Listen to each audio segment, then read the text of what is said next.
guys, Yami Sorceress here. Today, we are going to be doing a cosplay tutorial.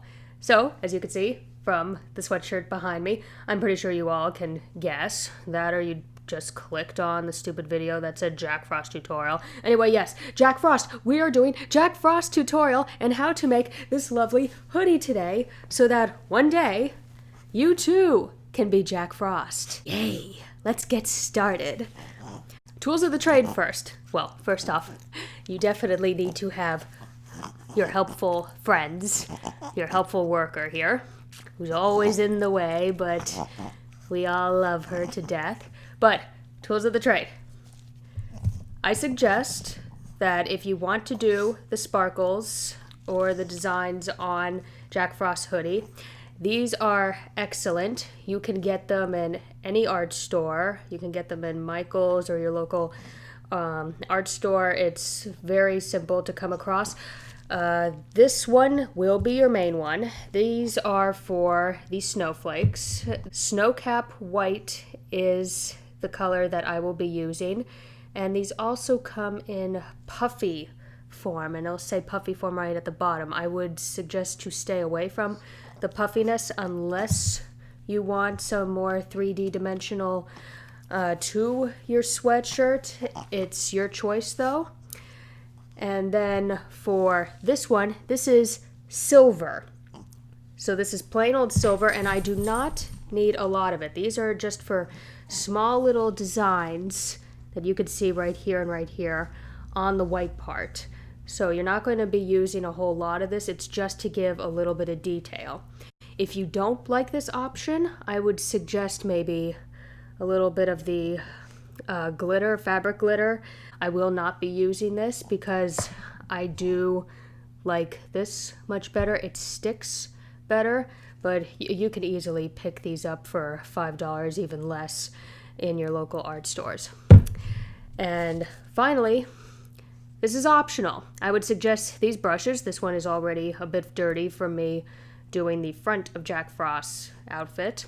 However, this is for at the seam lines here. If you take a look at your references to Jack Frost, is that it is a bit messy up here. And this is basically just little tiny snowflakes that have accumulated along the hemlines here. So, front of the sweatshirt, including a bit of the hoodie part, is done. However, the back has yet to be done. You guys will be joining me on this adventure, and we will be getting this baby ready. And hopefully by tonight, it will be very wearable, and we can all be Jack Frost. Celebration! And finally, you do need references. Yes, go and get your wonderful reference of Jack Frost himself so that you can see where all of the snowflakes and snow crystals are on his hoodie. Mostly you could see from the images here is that they are mostly in the hemlines, so it's very easy to follow. However, I would still recommend that you get your references so you know what you're doing and where you're probably going to do it. And finally, you also need some snowflake patterns or some ice crystal patterns so that you can really see what ice crystals look like. Now, this is art, so I do not care. I'm not going to be the big bad person to say that your crystals do not look like snow crystals, because this is art. If you want to make circular, pretty paisley, ice flakes, whatever, go for it. It is art, go for it. I accept your art. So let's begin. First off, lay out your Jack Frost hoodie in an area that is not going to damage anything important to you. So lay it over a trash bag, for instance, or some newspaper. And we are going to start with the fabric white paint. And the nice thing about this is that the nozzle is very small and precise for great detailing. And we're going to start with this seam right here, which connects Jack Frost's hoodie to the top. So really you are just going to follow the seam lines and do whatever design that you want. I, for one, am going to try and copy what I did for the front so that the whole cosplay looks concise.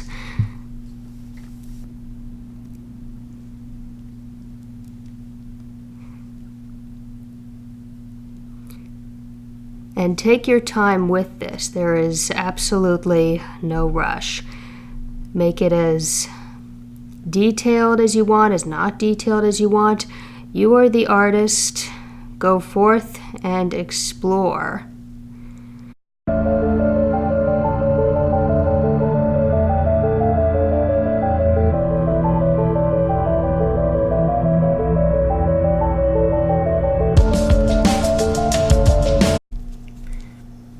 Also, guys, don't forget to do the top seam as well. It's not just the bottom that you find these snowflakes. You do find them on pretty much every seam line, top and bottom. So I will now begin the top part.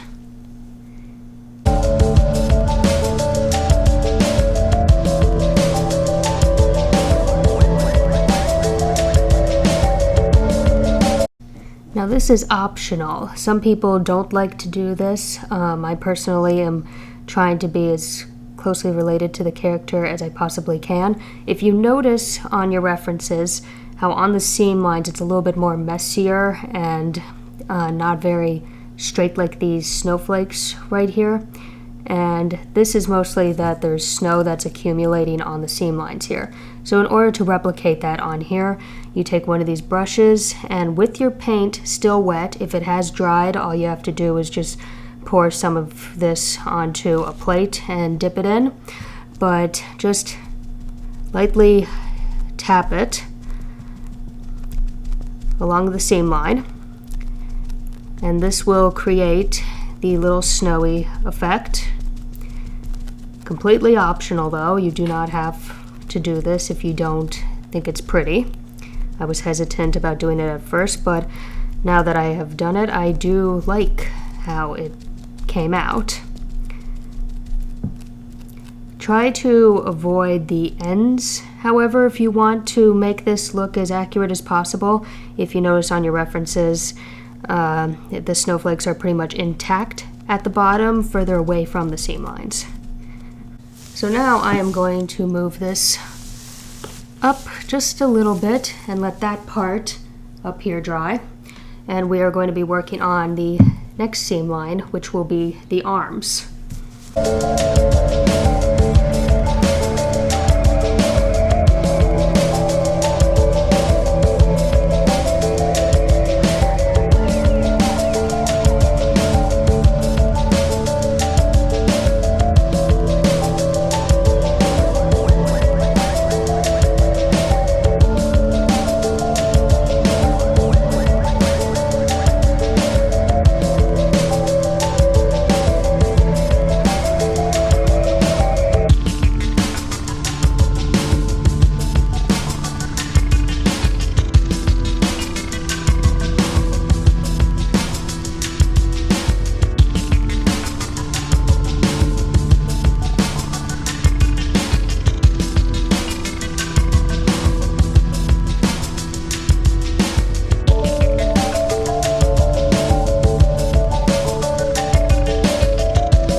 So now we're done with the white paint.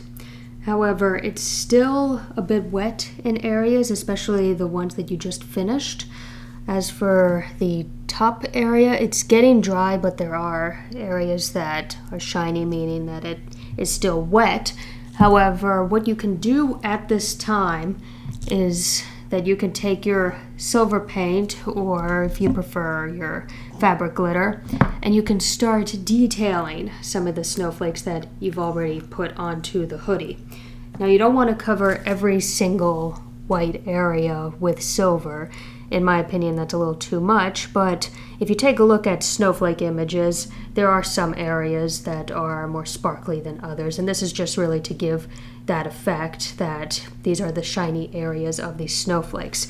So what you do with this is that you just pick out a few snowflakes in several of your seams, and you outline them in silver, or you can even make another snowflake or two in just silver.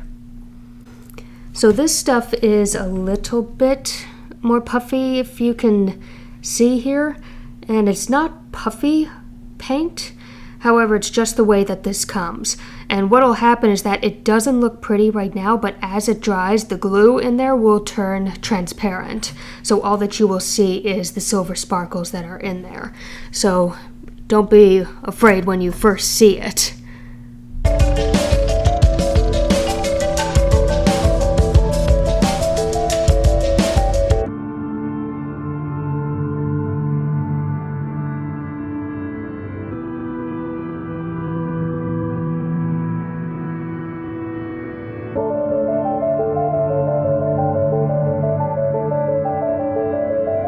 For the moment we are done with the back of Jack Frost's hoodie, I would suggest that you leave this to dry for 24 hours.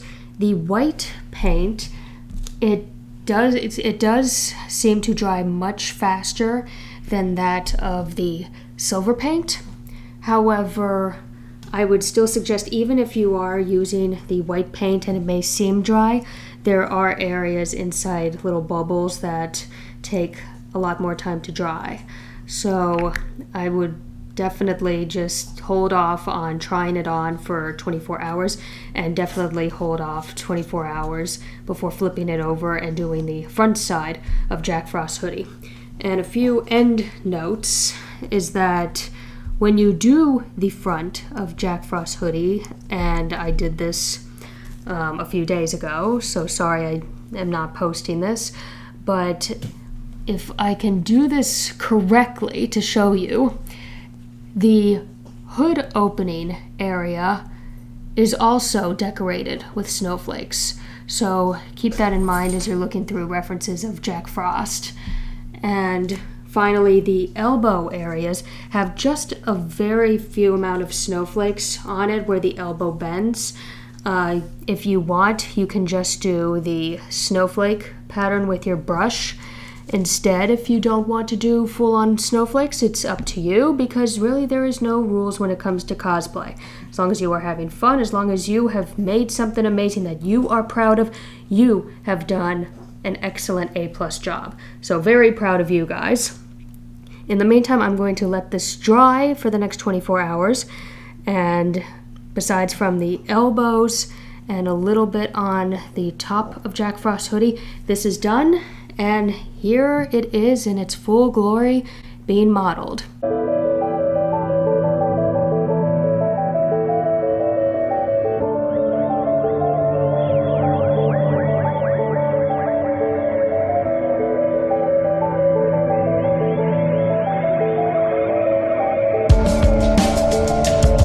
If you want to take a look at how to do Jack Frost's pants, the pants tutorial, then please head on over to my channel, Yami Sorceress, and I will gladly show you my way of doing Jack Frost's pants.